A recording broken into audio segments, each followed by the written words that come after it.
Gold prices sink below $1,950, a CPI data looms. Investing.com. Gold prices fell below key levels in Asian trade on Tuesday, as traders pivoted into the dollar before U.S. inflation data due later in the day, which is widely expected to determine the path of interest rates.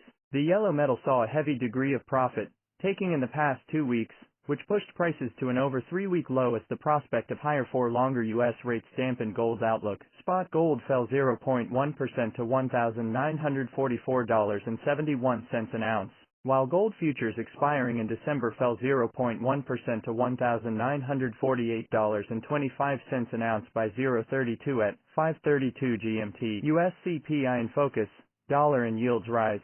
Gold prices were pressured by strength in the dollar and Treasury yields as markets kept chiefly to rate-sensitive assets before key consumer price index inflation data due later in the day. The reading is expected to show some cooling in inflation through October. After inflation rose past expectations for the past 2 months, the reading also comes shortly after a string of Federal Reserve officials warned that sticky inflation could give the bank more impetus to raise interest rates further. Higher for longer rates are expected to pressure gold, given that they increase the opportunity cost of investing in bullion. This trade battered gold over the past year, and has also kept its outlook largely uncertain. Still, expectations of a slowdown in the global economy have kept alive some bidders for the yellow metal. Data due later in the day is expected to show the Eurozone entering a technical recession in the third quarter. The ongoing Israel-Hamas war is also expected to feed some safe haven demand for gold, although traders began pricing in a much lower risk premium on the yellow metal over the past 2 weeks. Copper pressured by weak China data. Among industrial metals,